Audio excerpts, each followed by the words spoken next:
Come on, guys, let's do this.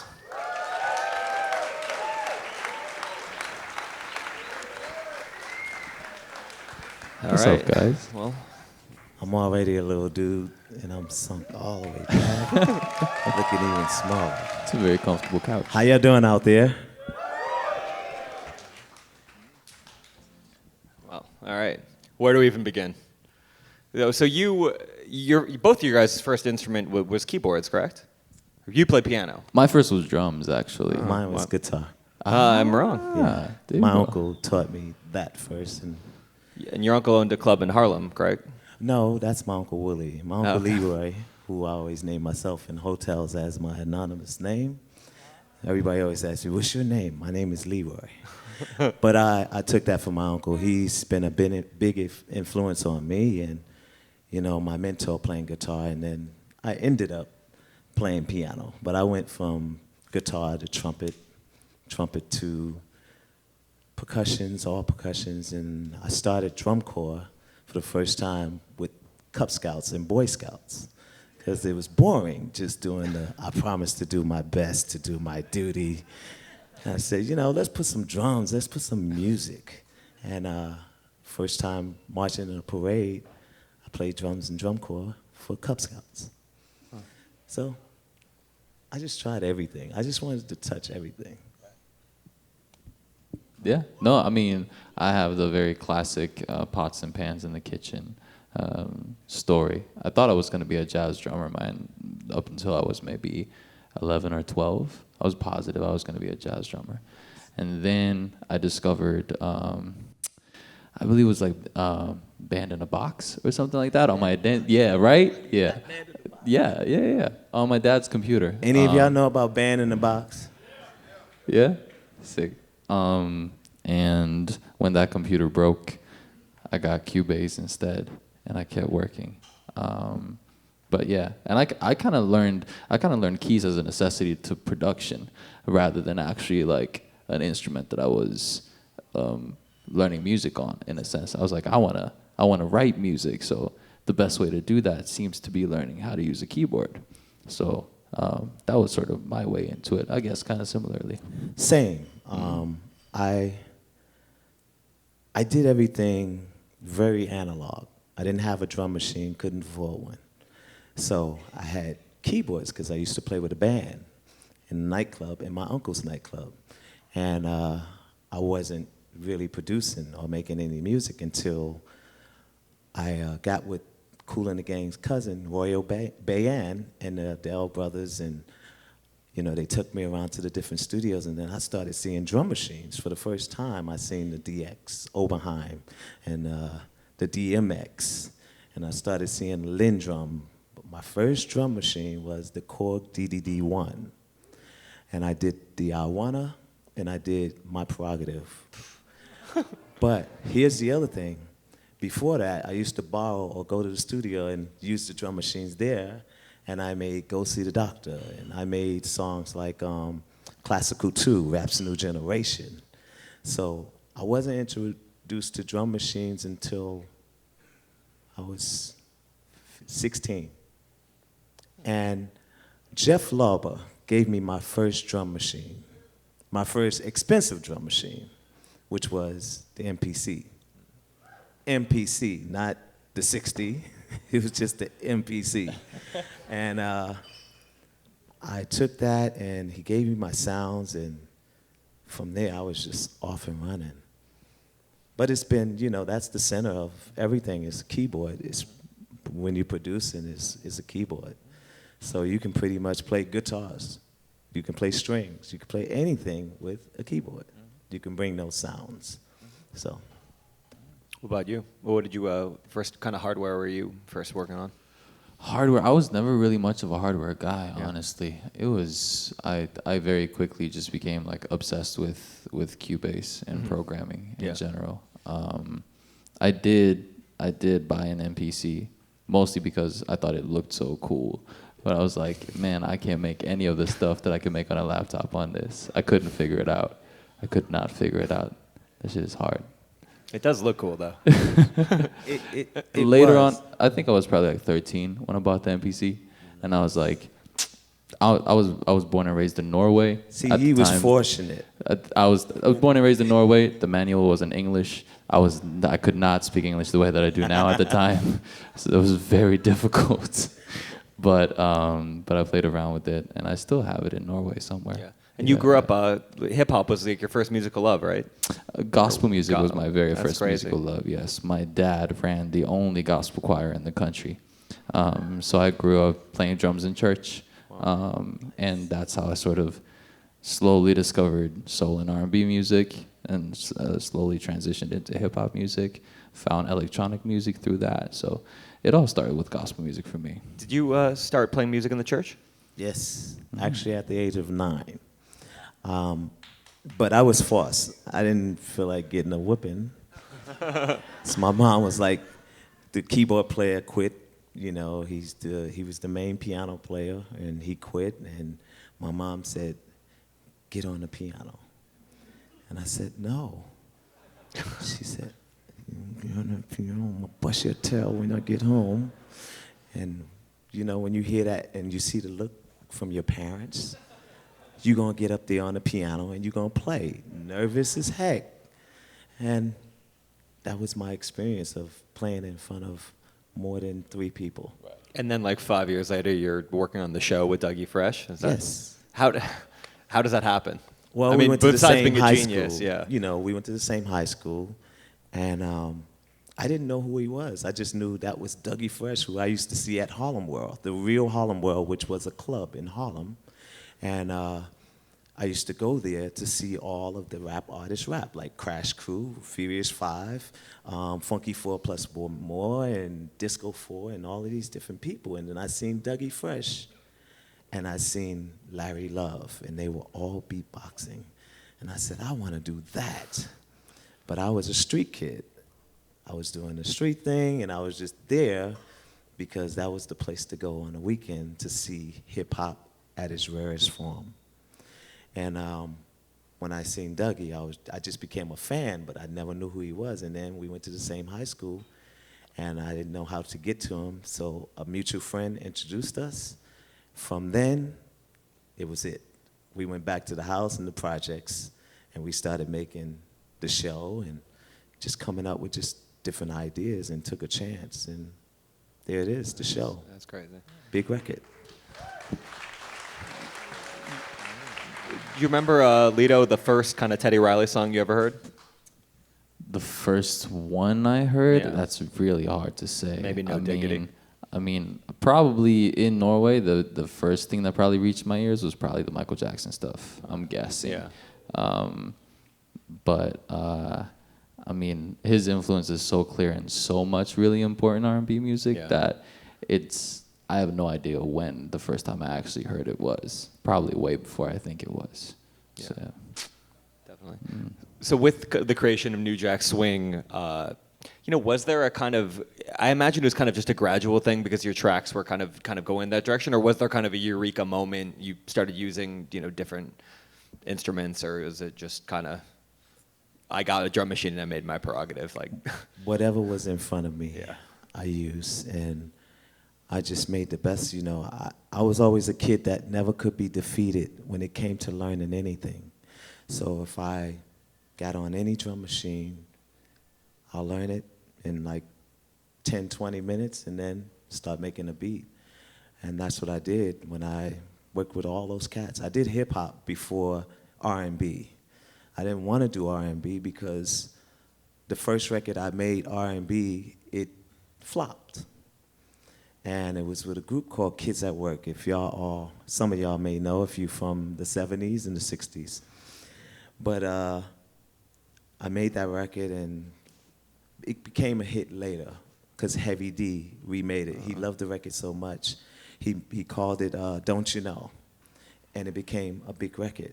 But when I did it with Kids at Work, with the original member of Guy, Timmy Gatlin, we made that record, and we performed in Boston. It was the same time Candy Girls was out. So everybody was paying attention to the New Edition. Forget about Kids at Work. So I quit. I just said, I don't want to be in this group. I want to go make beats for everybody and their mothers.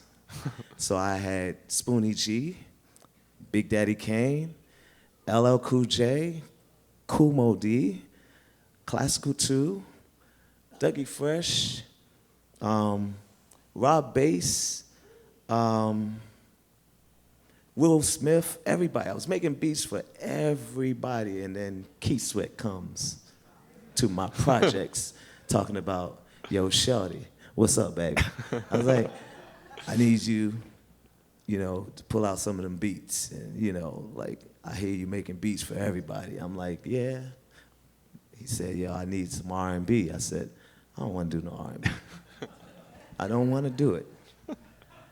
And then he said, man, if you just do what play the chords, the church chords, and put that with the hip hop beats, we'll come out with something dope. I think we can do this. So I said, all right, I'll try it. He said, I'm gonna call you in 2 days. He called me in 2 days, and I had I Wanna. And that was me getting back into R&B, and my first biggest R&B song, I Wanna. That's crazy. And what are you, like, 17? I wish. No, you look 17, but how old were you at the time? I'm 51. No, not. But how old were you when you met? That's, How- that's how- incredible. I was feel like actually- well, he discovered I was- Pharrell, so he must have given Pharrell the magical age serum that allows him to never age. I was actually 18. That's crazy. 18. And you, Lido, you started making music when you were really young. You were like 19. You were already kind of a professional musician. Am I right? Am I wrong? Yeah, I have a very strange story with all that stuff. I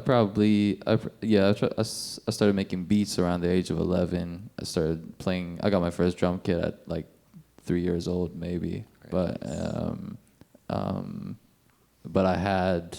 was a singer in Norway. Similar thing to you, actually. Started in my first project, I got really sick of. I was like, this is not cool. This is not what I want to be doing at all. But it was super successful. I had #1s in Norway on the radio, and I was doing really well. And I was like, this is not inspiring to me anymore. This is not giving me anything. I'm going to try starting from scratch. So I moved here at the age of 20, and I was like, I didn't know anybody. Started putting music on the internet. And I was just like, let's hang out with people in LA, and hopefully somebody will like this stuff. But this time, I'm gonna do what I want instead of, because I was on a major label and like listened to what they wanted to do in terms of radio and et cetera, et cetera. And I was like, man, I'm gonna make really strange electronic music with hip hop drums and gospel chords, because that's the stuff I like. So I just did that, and it worked in a weird way. I'm still here, at least. It did. Yeah. The one thing you never asked me was, because I must let you know how much of a fan I am of Lido. And I've been actually listening to him for the last year and a half.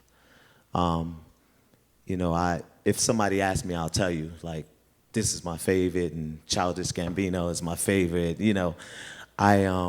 My first record that I heard of his, my first favorite, was Crazy.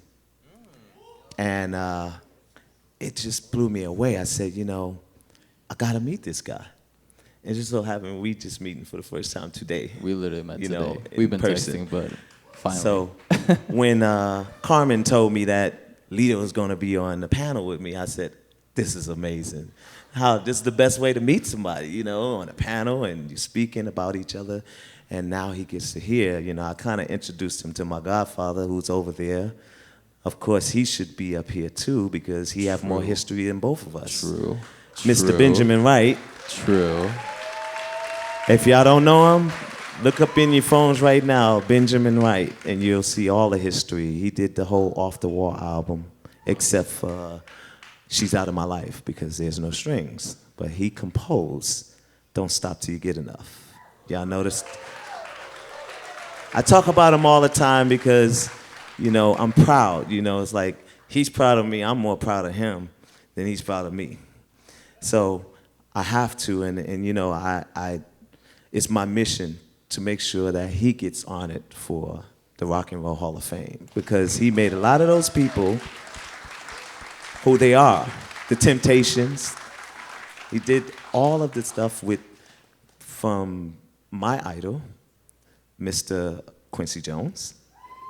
That's his man. You need strings, Quincy, call him. So I had to do that. I'm sorry.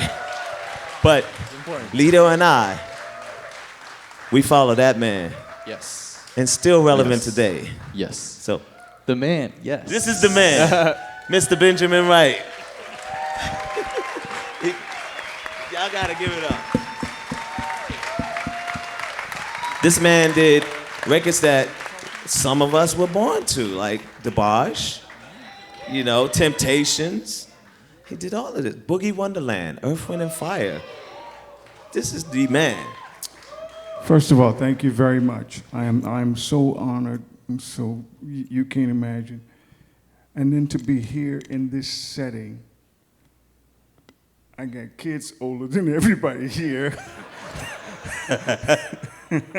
But I have to tell you something, because we watched him on the computer, and I just flipped. I said, oh my God, look at this cat. So I met him tonight. So, I'm just blessed. But I have a special story to tell you about this cat right here.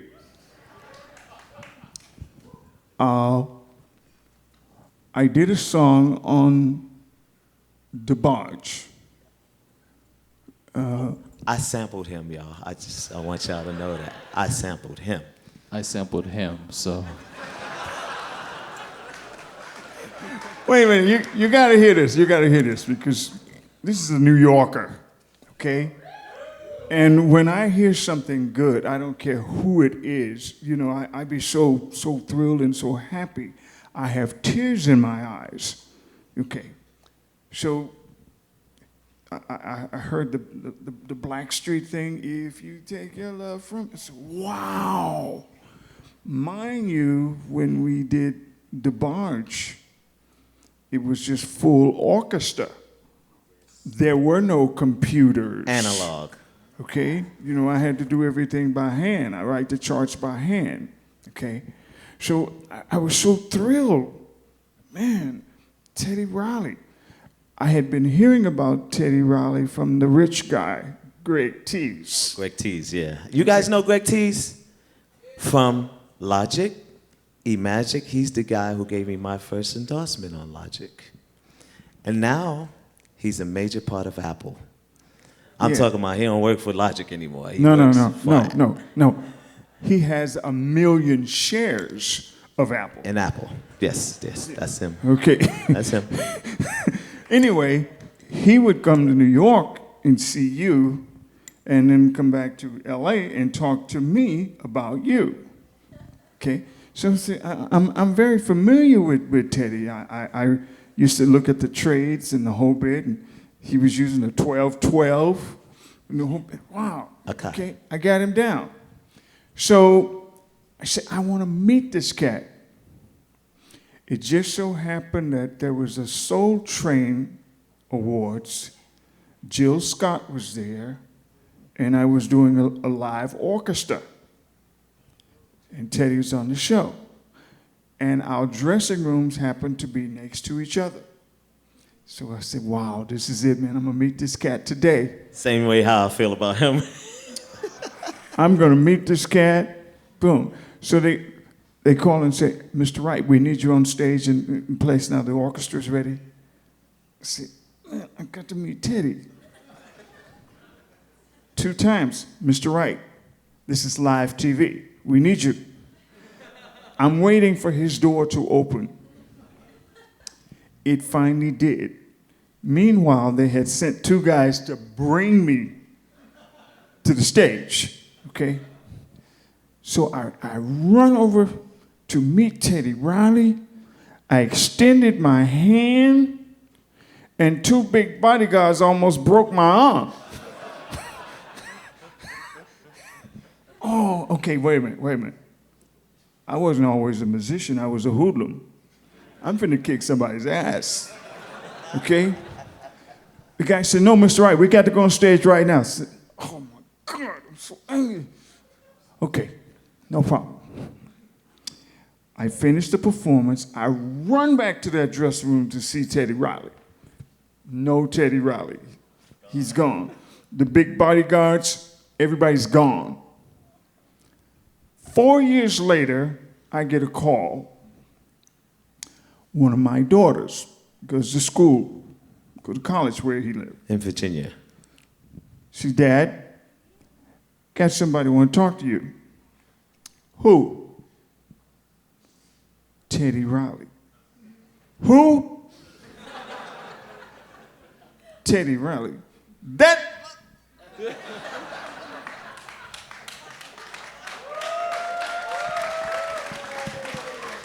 I went totally off. Then she put him on the phone. And you know, Teddy has this very nice, sweet voice.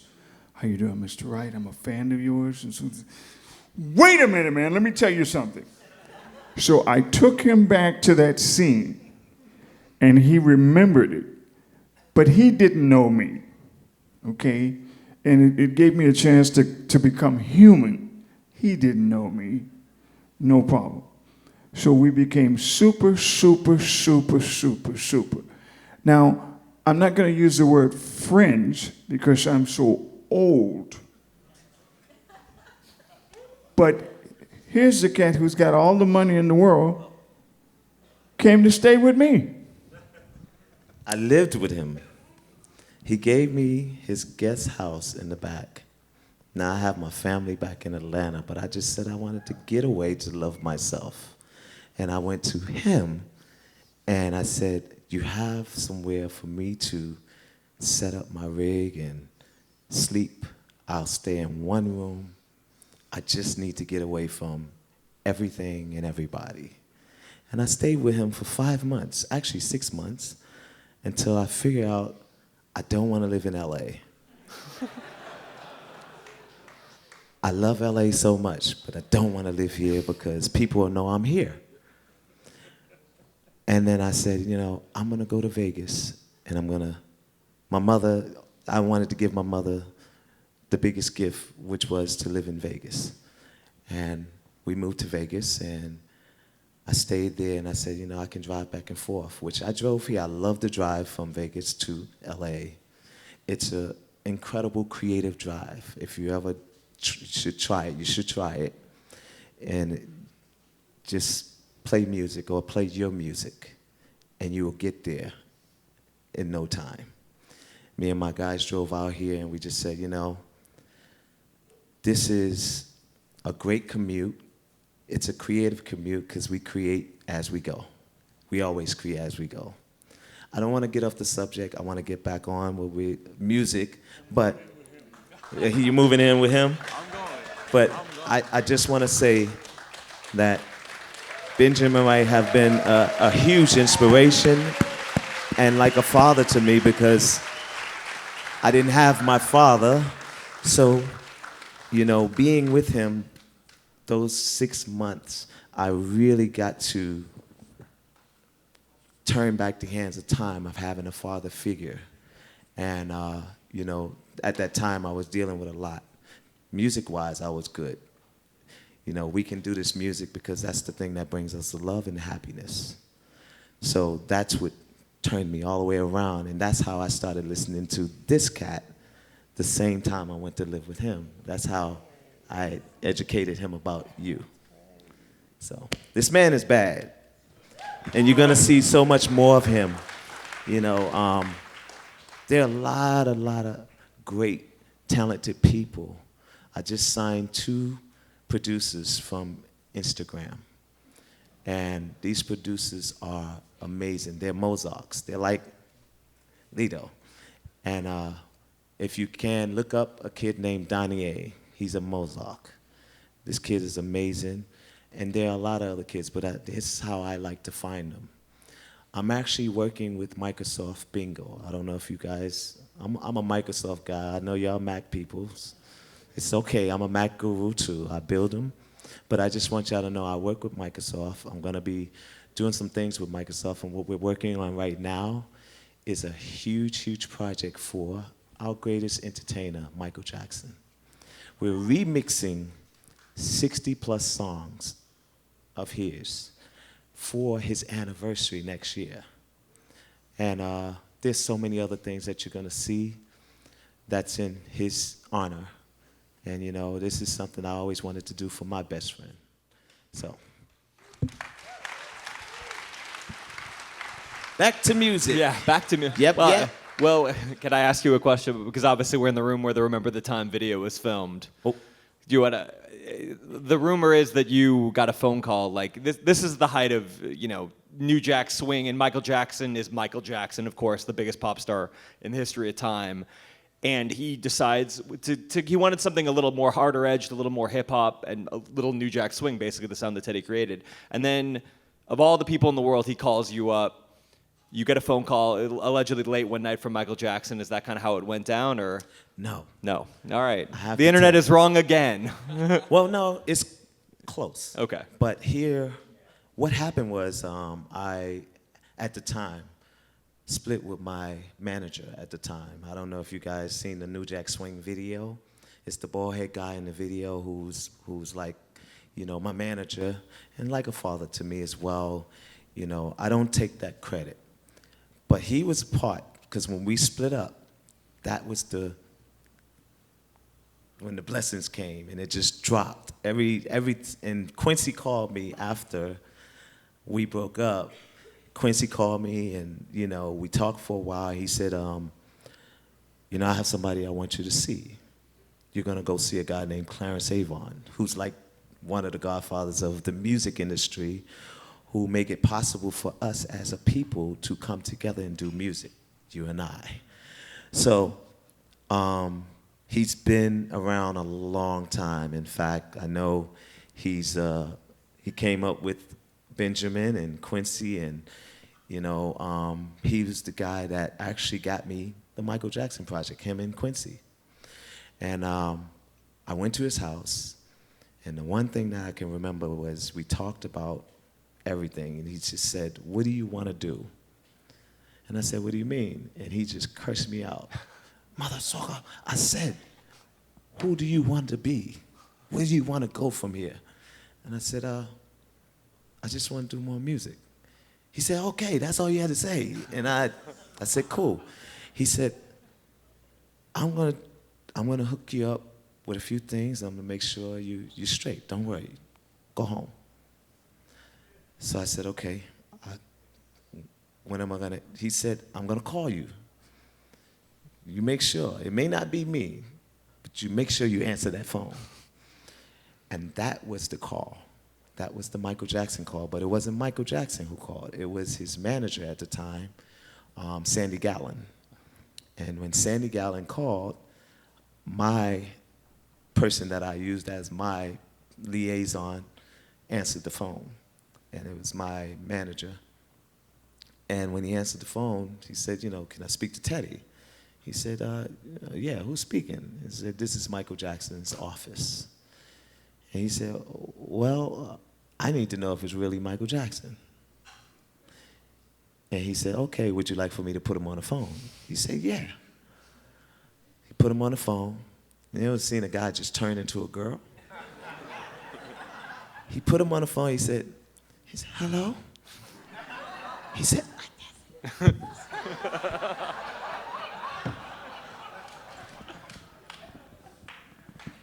I said, "Is that really him?" He said, "Look, gave me the phone. I said, "Hello? Hello, Teddy?" I said, "Michael." He said, "Yeah, are you here?" I said, "No, I'm not." He said, "Oh, I thought you was here." And then it sounded like he looked at his guy. He said, "Oh, are you coming?" I said, "Coming where?" He said, "You're supposed to be here and we're going to be working together." I said, "Really?" But I think when I told him something, I thought I was going to blow the whole project. I said, "Well, I can't come right now. I'm on tour with my group." He said, "Oh, your group Guy?" I said, "Yes." "How'd you know about Guy?" He said, "My favorite record is Spend the Night." I said, "Really?" He said, "I'll tell you more about it when we see each other." I said, cool, I have to know because I want to know what could I do for you. He said, so are you going to come Saturday? I said, no. I have to go and prepare for you. I have to prepare the table. And he started laughing. You know, I like to crack jokes. You know, I like to keep people smiling. You know, and that's just been my thing. But I did that with him, and I felt like, oh, okay, I got him laughing. Now, I need 2 weeks. I thought I was going to blow the job. I thought he was going to say, we don't have 2 weeks. But he said, 2 weeks is fine. I look forward to us working together. I have so many things I want to play for you. I want you to just take over the project. I said, really? So I had 2 weeks, and in the 2 weeks I had rehearsal with Guy. We had a concert at Madison Square Garden. At the same time, 2 days, actually a day before, we had a show on a Friday. I quit Guy. This was 1990. We had our last show at Madison Square Garden. And I broke the news, because that's our hometown, and I said, I'm sorry, I have to depart, and I'm going to be leaving. I'm not going to be with Guy. And the guys didn't even know I was doing this. Nobody knew. I just did it because at the same time, we had an altercation that happened with the New Edition Guy tour, and I lost my best friend in a shootout. And this was all the backlines of New Edition and my backline. You know, it wasn't the principals. So when that happened, I felt like no one cared. So I quit. It was the perfect time. I just bought a Ferrari, and I was out. I got a call. Michael Jackson sent me a doggone brick phone. You know, the brick phone, you know, the phone that was so heavy to carry around, and it had the real phone. He bought me that because he wanted to stay in touch. So he sent it as a gift. I used it. He called me the day of the show. How was the show? I said, it was great. He said, okay. I said, what else happened? I said, well, I quit. He said, why? I said, because I wouldn't be able to work with you if I didn't do it. Plus so many other things that I have to explain to you when we get there. Because that's how we made songs like Blood on the Dance Floor. And he called it Blood on the Dance Floor. That's another story within itself. But that call came from Quincy. Quincy hooked me up with Michael because he felt like he needed Michael to really experience the New Jack Swing. And I went and I prepared.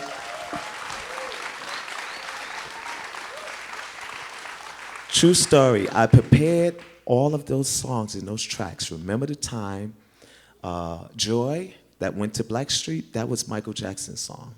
You can actually go on YouTube and listen to Joy with Michael Jackson singing it.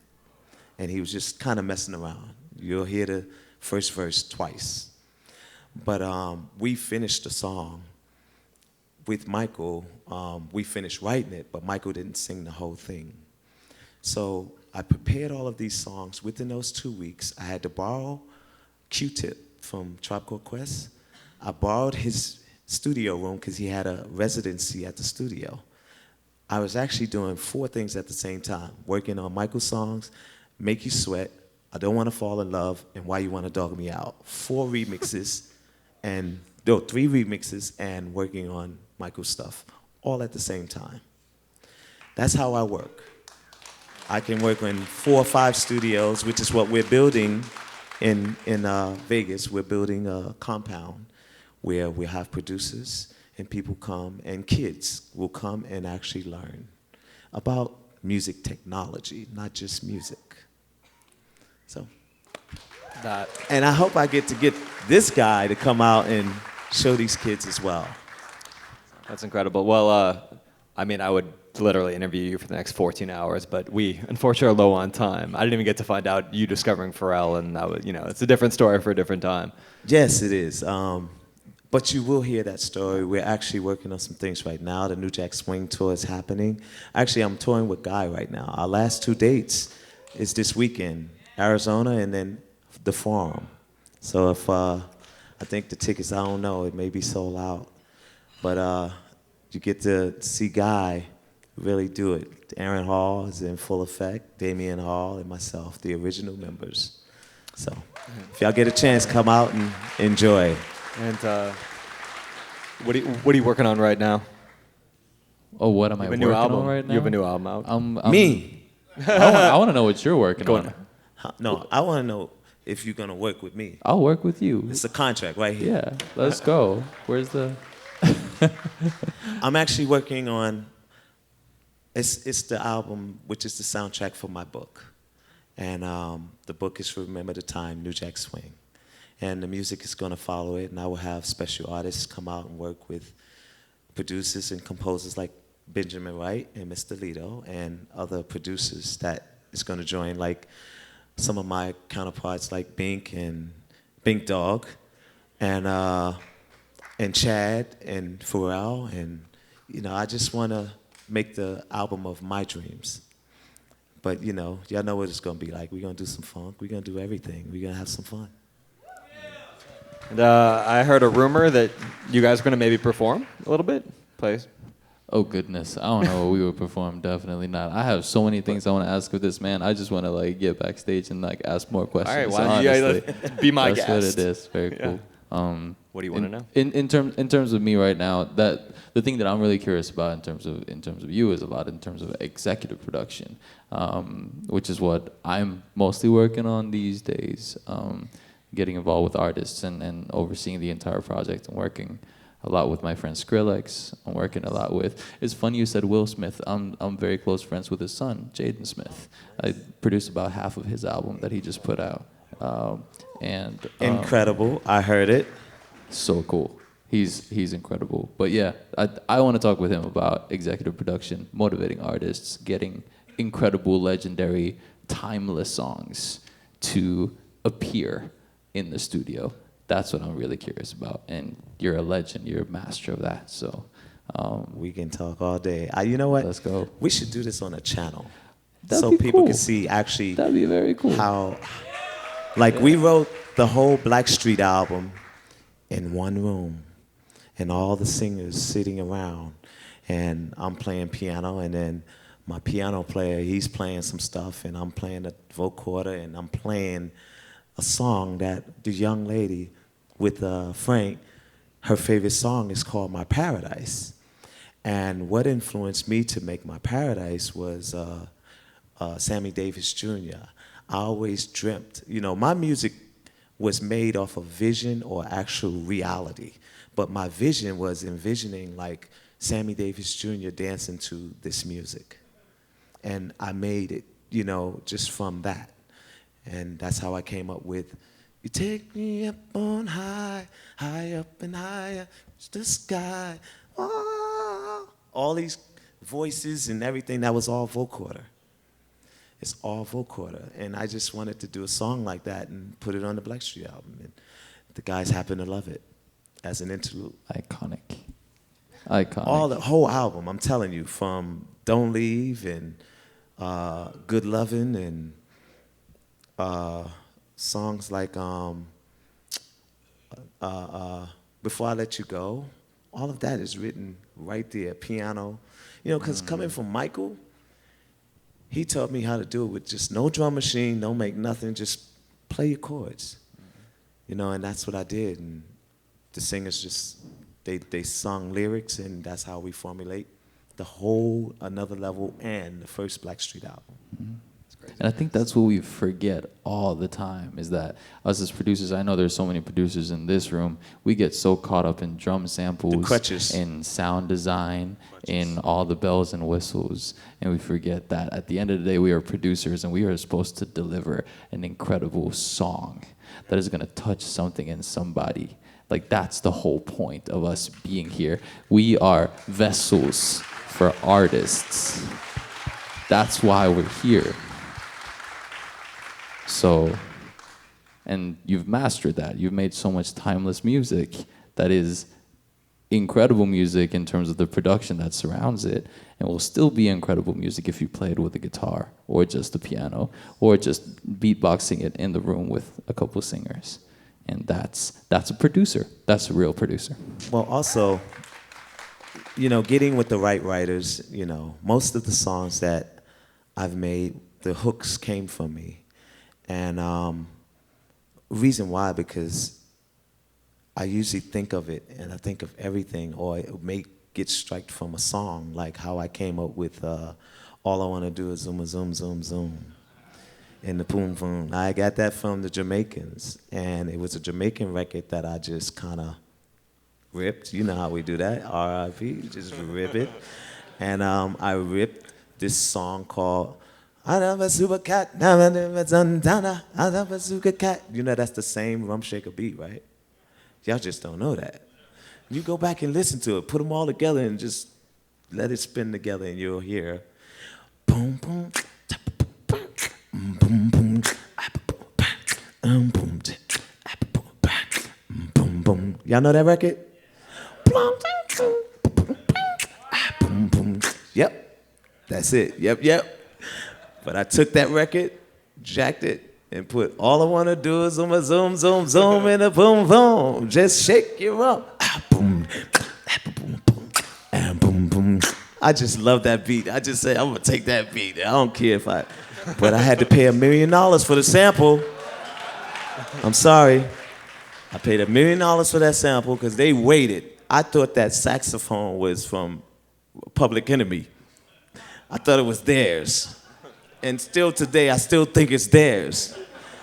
It was a French band from France, from Paris, and they waited for that record to go 3 times platinum, just a single.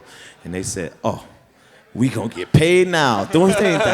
Bonjour. I know his son. He's doing well. Julian Jabert, shout out. Yeah. Well, but that's the price you pay when you're creative, and it didn't matter to me. What mattered was the people enjoyed the music.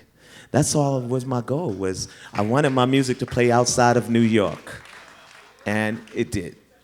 Frankie Crocker was the main guy. I don't know if you guys know Frankie Crocker, who's our famous DJ, who's the first. Before him, you didn't know who the DJ was.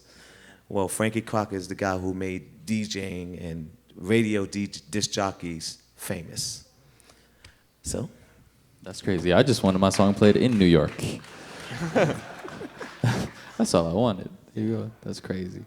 Yeah, that's how we do it. But at the same time, being a producer and working with different artists, it's about you have to be able to cater to the different attitudes, especially with singers, I mean, I got cursed out a few times. Like, Boy George cursed me out, y'all. But I'll tell you, the whole moral of the story is we got the song and the music done. You got to take it. You're a producer, sometimes you got to take the singer stuff. You want your song to be done, you got to take it. So when he cursed me out, I was going to leave. They flew us in on a Concorde, which is 2 hours to London. And we flew in, we were coming to get the vocals. The most money I ever made in 1 week, $1 million. 1 week. We went out there, got the vocals. All right, see you later, boy. Went back, enjoy the fruits. But that's how it was, I mean, for so long, and you'll see it in my story, for so long, I thought I was getting $10,000 a song with my manager. I thought I was making $10,000 because that's all he put in my head. But when I found out I'm making nothing less than $100,000 a song at 19, all the way up until now. That's God. It's a blessing, but at the same time, I've been ripped from a lot, and I gave it up. I gave it all to him, just for my freedom. And that's how I am today. I'm free. I'm not signed. I love my life.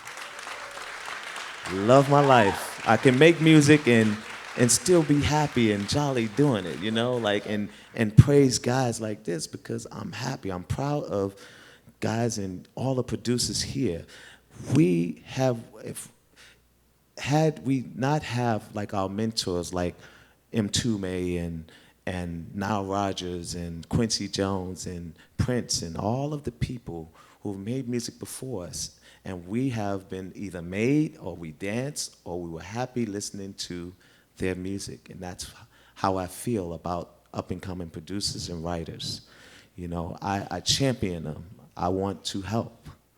So any way that I can help, let's get it in. Let's do it. That's how a lot of producers, you know, and from my camp, they're still around today because it's like a synergy. This is a synergy here. We can actually make music in this room right now and come out with a smash. I know we got enough producers here in this room right now, we can make music because you're coming from different perceptions. Everybody have a different creative perception. And you use yours, I use mine. We're gonna come out with a banger. That's why I like working with team. I've never been solo, don't know if I will. I like to be with a team. I like working with other creative people. You should try it. You'll come out. That's how I came out with No Diggity. No Diggity was my writer who passed away. He passed away 2005. And his name is Will Stewart. Will Stewart had this sample of No Diggity, which was Grandma's Hands. Grandma's Hands. And it's just one beat, one actual bar of that sample, and we just chopped it and made it a loop. And when I chopped it and made it a loop, I added the beat to it and did everything, and then I gave it to him with the lick saver of how I want it sung and I want it written. So the first line was the line that I always say, "Shorty, get down, good Lord." That was a country saying. And I took it, you know, being my family's from Charleston, South Carolina, and I said, you know, I spent a lot of time down there, and I just kind of got their slang and how they're like, how you say, Geechee folks. And I always used to say, man, shouty bad, good Lord. And I just put it in a song, and that's how I make all my songs. I kind of listen to, like, No Diggity. Actually, the hook, we actually was having LL Cool J, and y'all know how LL Cool J do, "No diggity, I got to bag it up."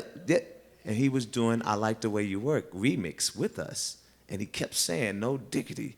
I was like, what is no diggity? I was like, okay, I'm gonna make it without, no doubt. That's what it was, and that's how we came up with No Diggity. You know, it was actually the last song of the album, the Blackstreet Another Level album. And my guys didn't believe the song was a hit. The guys from Blackstreet. They were looking at each other like, yo, we're gonna let him sing the first verse. You know, just kick him out there and let him sing it. And then, you know, if it mess up, if it's terrible, he's gonna take the fall. So, when it was a hit, everybody's responsible. Everybody wants to be, I made the song. No, Will Stewart and myself. Only y'all. So, but you know, I'm generous. I'm a very generous guy. You know, if you sung on the song, I'm gonna give you some publishing. If you sung on the song, you sing on the song, I'm gonna give you some publishing. Ask all my guys. So that's how I am, you know. I like to be creative, I like to give. I'm a giver, and I love to give people. If you're a part of it, you're in there, you give me 2 words. Do I get publishing? Yeah. Thank God. Of course. And that's how we do it, man. You know, it's no big thing. That's why I'm still blessed. And highly favored. So, I have a question for you. I have a lot of questions for you, but I just say, you know, I wanted to save it for like when we get into a realm and a synergy and just come up with some things. But my biggest question is, what made you, because that was the one thing that I really never touched, was what made you become not just a producer, or do you call yourself a composer as well? Because I do. No, I do call myself a composer as well. Thank you. I think so. I would like to think so. I've written for No. 80-piece orchestras before, so I think so. I get the right to say kind of a composer a little bit.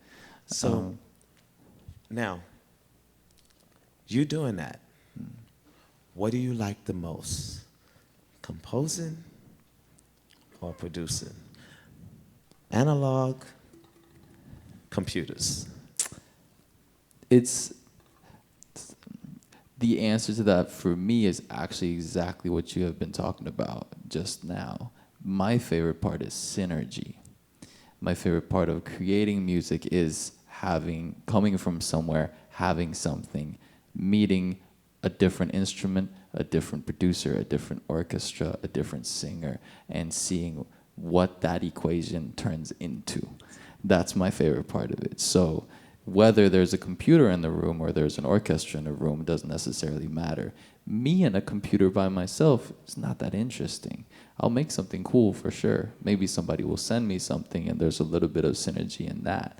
But there is nothing in the world that can compare being in front of an orchestra of 80 people playing something that was born in your mind, a thought that you had, something that you hummed on a street in a cafe, and now there's 80 people that are playing my thoughts with me at the same time. The power That's big, of yeah. that is crazy. If you ever get the chance to work with a band or an orchestra or a choir or anything that is a group of people that will put their energy towards your idea and do it together with you, do it. It is the biggest adrenaline rush And you will ever sometimes feel. better It's and bigger. so powerful. Bigger than you ever thought. Yeah, definitely. You start getting emotional. I do.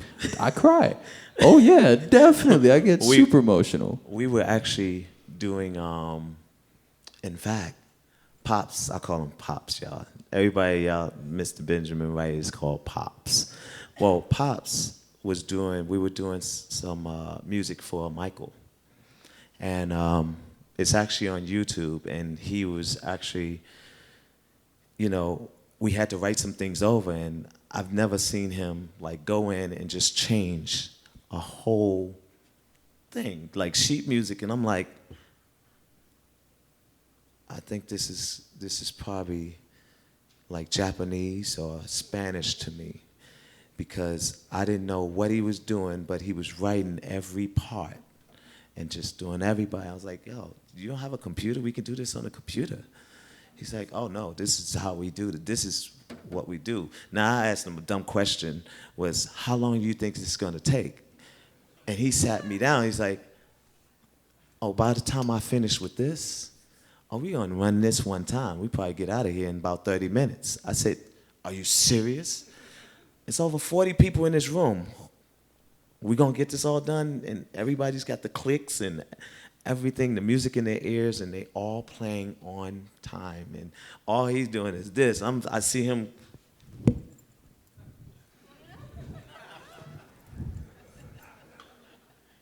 I don't know what that is. But when I started seeing that, it gave me a whole different respect. With him, I was like, what is the waving stuff? Like, wait, little war. I was like, no, are you telling them to slow it down or delay it or lay back? So those are their languages, them two. But me, I just tell them, lay it back. That's how you do it. But that's a part of composing I always wanted to do, and I don't, it's like a friendly envy.